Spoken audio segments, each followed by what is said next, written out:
So this is the thymus gland. In Ayurveda, it is called the Bal Granthi. So it is an important lymphatic organ which is situated anterior and superior mediastinum of the thorax and extending above into the lower part of the neck. So that is the location of that is the thymus gland. So it is well developed at the birth and continue to grow up to that the puberty, and thereafter it undergo a gradual atrophy and replacement by the fat. So main function that is into that the childhood of the human being. So then the external features. So it has the bilobe structure. So here you can see that is the two lobes are present, which are made up of two pyramidal lobes of unequal side, which are connected together by the areolar tissue. So in the another diagram we can see. So here in this diagram you can see that is the bilobe structure, which are unequal in size. One lobe is small and other lobe is larger, and these both lobe they are connected by the areolar tissue, and this is the exact location of that is the thymus gland. Then each lobe of this gland it is developed from the endoderm of the third pharyngeal pouch, and it lies on the pericardium and the great vessels of the superior mediastinum and the trachea. So here you can see this one. This is the pericardium, the great vessel. These are the arteries and the vein which are major and that is present on the superior mediastinum, and here that is the trachea is present. Then the weight of the thymus gland. So the weight is 10 to 15 gram at the birth and 30 to 40 gram at the puberty, and 10 grams after the mid-adult life. Thereafter puberty it becomes inconspicuous due to the replacement of the fatty tissue. After then, that is the function of the thymus gland. So first function, it controls the lymphopoiesis. Then second function, that is it controls the development of peripheral lymphoid tissue of the body during the neonatal period. Then the third function, that is the medullary epithelium cells of the thymus are to secrete a lymphopoietin, which stimulates the lymphocyte production both in the cortex of the thymus and into that the peripheral lymphoid organ.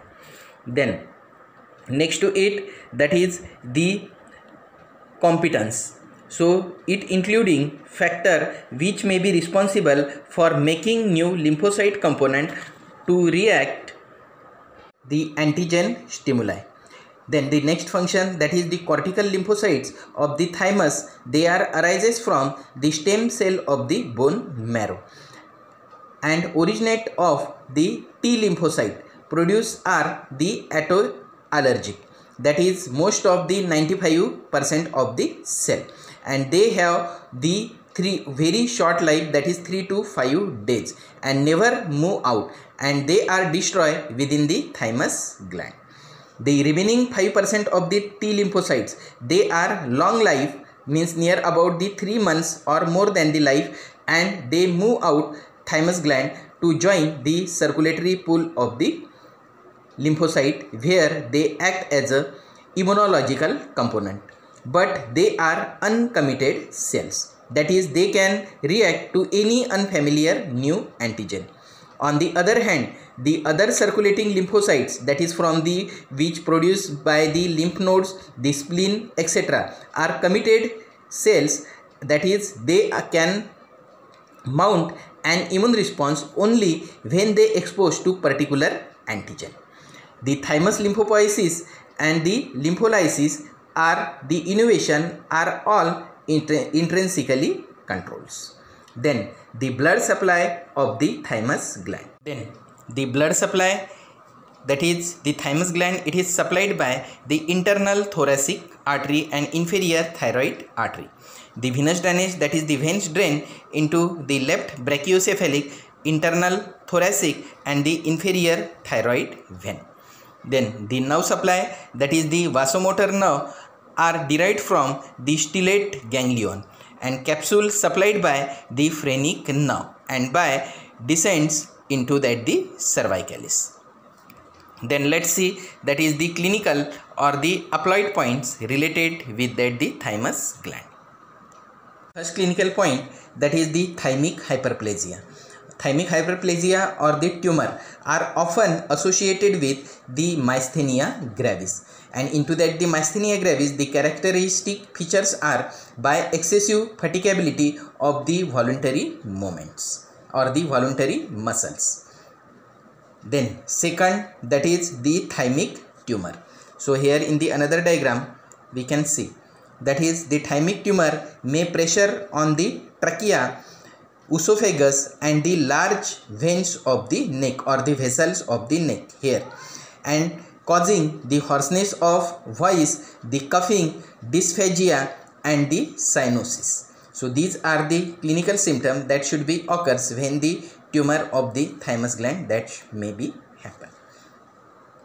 So after completion of the endocrine gland, let's see the remaining exocrine gland. So these are the sweat gland, sebaceous gland and the ceruminous gland. So all these three glands, they should be present into that the part of the skin. So here you can see that is the sweat gland, the sebaceous gland which is present on the root of that the hair follicle, and the ceruminous gland that should be present into that the external auditory meatus. So let's start, that is the sebaceous gland. So here in this diagram you can see this is the sebaceous gland, this one. So the sebaceous gland, it is the oil secreting gland and it is the type of the exocrine gland. So these are simple branch acinar, means that is the rounded, and this is the acini are present, and it consists of the few exceptions, that is they are connected to that the hair follicle here. The secreting portion of the sebaceous gland lies in the dermis. So here that is the dermis part, this is the upper part, this is called the epidermis. So here, and this part it is called the dermis. So this one, so that is the secreting portion, means this part that is present into that the dermis, and that is usually open into the neck of the hair follicle. So here you can see that the opening. In some locations, that is such as the lips, glans penis, the labia minora and the tarsal gland of the eyelid, this gland is directly open on the surface of the skin. So these are the exceptions. These glands are absent into that the palm and the soles. The glands are very small and into the most of the area of the trunk and the limbs, but the large in the skin of the breast, face and the neck and the superior to that the chest. So that is the abundantly these glands are present on the breast, face, neck and the superior to that the chest. Then the sebaceous gland, it secrete the secretion or the oily secretion, it is called the sebum, and the sebum, it is the mixture of the triglyceride, cholesterol, protein and the inorganic salt. The sebum, the function of the sebum secretion, that is it coats the surface of the hairs and help to keep them for drying and becoming it brittle. The sebum also prevent the excessive evaporation of the water from the skin and keep the skin soft and the pliable, and it inhibit the growth of some bacteria. So that is the important function which is done by the sebaceous gland. Next to it, let's see the other gland, that is the sudoriferous gland or the sweat gland. Sweat gland, that is also called the sudoriferous gland. So here you can see that is the sweat gland, and that should be open on the surface of the skin. So the sweat gland, these are the 3 to 4 million gland present in our body or into that the human being. It releases the sweat or the perspiration into that the hair follicle or on the surface through that the pores. Then this gland, it should be divided, sweat gland, it should be divided into that the two main type, that is the eccrine gland and the apocrine gland, which are based on the structure and the type of the secretion. So for this we should have to see the another diagram, the eccrine and the apocrine. So here in this diagram you can see, that is, this is the eccrine gland and this is the apocrine gland. So this, so let's see, that is the eccrine gland. So this one. So eccrine gland, it is the simple coiled tubular gland that are much more common than the apocrine gland, and it is distributed throughout the skin of most of the region of the body, especially the skin of the forehead, palm and the sole. The eccrine gland are not present in the margins of the lips, the nail beds of the fingers and the toes. It also absent into that the glans penis, the glans clitoris, the labia minora and the ear drum. The secretory portion of the eccrine, so this is the secretory portion. So the secretory portion of the eccrine gland, it is located into deep to that the dermis. So this part, pink part, it is called the epidermis, and remaining part, this one, that is called the dermis. So that is the secretory part that should be present into that the epidermis, deep to that the dermis. The excretory duct project through the dermis and the epidermis, and that should be end on the pore at the surface of the epidermis. So here you can see, that is the pore of this gland. The sweat produced by the eccrine sweat gland, it consists of, that is the water, ions, urea, uric acid, ammonia and the amino acid, glucose and the lactic acid. So these secretions that should be present into that the sweat. The main function of the eccrine gland, that is to regulate the body temperature throughout the evaporation. So as the sweat evaporates, that is the eccrine gland, blue color. So as the sweat evaporates, large quantity of heat energy is leave from the body surface, and it is act as a thermoregulatory organ. So during the thermoregulatory sweating, that is the sweat first form a forehead and the scalp, and then it extend to the rest of the body, forming last on the palms and the sole. So that is the eccrine function. Firstly it should be seen on the forehead, then the rest of the body, and lastly it should be seen on the palm and the sole.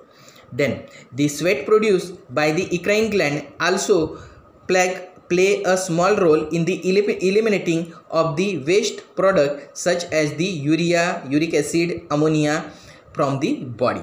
That is, the kidney plays the most of the role of the excretion of this waste product from the body, and after the kidney, that is the remaining these excreted waste part, that is excreted by the eccrine sweat gland.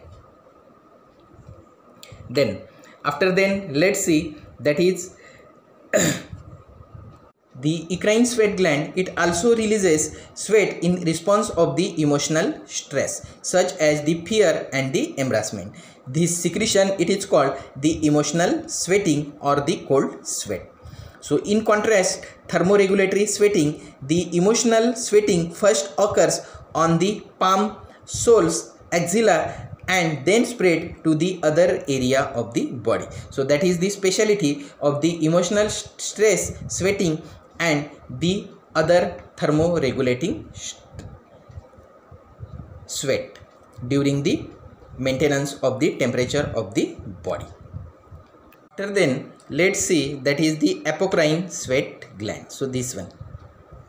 So the apocrine sweat gland are the simple coiled tubular gland. So here you can see this one, and it is found mainly into that the axilla, groin region, areola of the breast and into the beard region of the face of the adult male. The secretory portion means this portion. It should be located into the lower dermis or the upper subcutaneous layer, and excretory duct that should be open into that the hair follicle. So here you can see that is the hair follicle and that is the excretory part that should be here opens. Then compared to that the eccrine gland, the sweat, apocrine sweat, it appears a milky and the yellowish in color. The apocrine sweat, it contains some compound as eccrine, lipids and the protein. So here you can see that is the apocrine gland. So the sweat which is secreted from the apocrine gland, it is the odorless. However, in interact with that the bacteria on the surface of the skin, that bacteria metabolize its component, and that is it causes the apocrine sweat gland have the musky odor, and it is called the body odor. And because of that is the particular smell of the sweat secretion that should be occur due to that the apocrine sweat gland. The eccrine start its function soon after the birth, but the apocrine function it begins until or whenever starts the puberty. So both eccrine and the apocrine glands, both sweat glands, are active during the emotional sweating. The apocrine secrete the sweating during that the sexual activities, and not active into that the thermoregulatory sweating. So that is the speciality of the apocrine gland. So it is not plays the function into that the thermoregulating of the body, but it shows its function into that the emotional stress and during that the sexual activity, and it shows that is the particular odor to that the sweat whenever it goes in contact with that the bacteria on the surface of the skin. So that is the sweat gland. After then let's see that is the ceruminous gland. So here you can see that is this is the ear, this is the middle ear, and this is the external auditory meatus. So the ceruminous gland, these are the modified sweat gland which are present into that the external ear, here the green color part, which produce the waxy secretion. The secretory portion it lies into that the subcutaneous layer deep to that the sebaceous gland. Excretory duct that should be open either directly on the surface of external auditory meatus or into that the duct of the sebaceous gland. Then the combined secretion of the ceruminous gland and the sebaceous gland, it is called the cerumen or the ear wax. And the cerumen and the hair of the external auditory meatus, it provide the sticky barrier that impedes the entry of foreign bodies and the insect into that the ear. It also forming the waterproof of the canal and prevents the bacteria and fungi from entering into that the cells. So that is the speciality of the ceruminous gland which is present into that the external ear.